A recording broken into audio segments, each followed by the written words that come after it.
here I was. I had been working as in post-production as an editor for at the time of 10 to 12 years, but I had started teaching myself screenplay format, and one of the pieces of advice given to unestablished screenwriters is try and write something really, really interesting that costs $0 to make.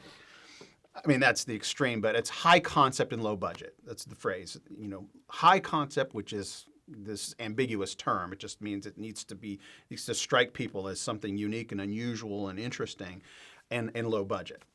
So I set out initially just to do kind of an art house piece. Like, I'm just going to do this guy and an artificial intelligence having a conversation, right? I'm just going to explore these philosophical, scientific principles, these ideas in this dialogue between these two people.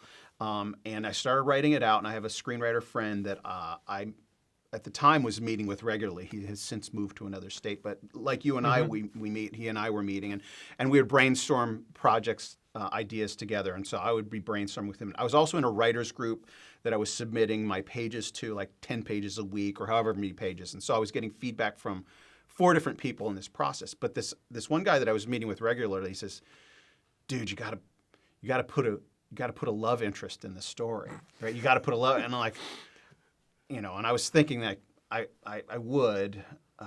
And when I decided to do that, I mean, I had a love interest there, and we'll tell you a little bit more about the details of the story. But once I did that, it turned into a commercial, like not an art house piece, but a commercially viable story. It was just like the romance part, just enhanced so many more elements of it, including the apologetic aspects of it. What is the meaning of life, et cetera.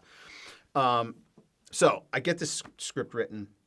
I get a couple drafts, some notes written, and it's science fiction. And I've been a fan of reasons to. Well, I discovered a friend of mine back when I first became a Christian, probably about 2 years in.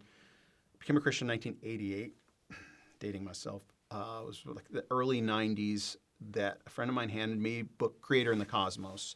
So Hugh Ross was on my radar from early on, and then. Fast forward, and I discover there's a ministry that's built around that called Reasons to Believe.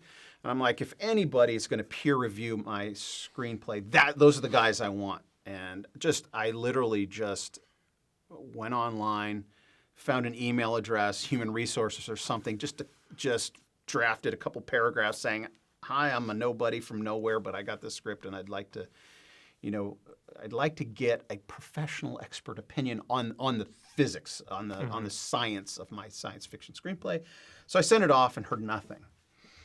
And I'm like, okay, that was an attempt or whatever. And then like 3 weeks go by, and I decide to just follow up. And it turns out whoever it was that was responsible for answering that email had been on vacation. Oh, okay. and they're like, "Oh, so sorry, I didn't mean to get back to you." I'm like, so I did another follow-up. And my understanding, because you guys have, at the time you had, there's 5 scholars. Right. Right. And then there's a whole slew of volunteers or just like.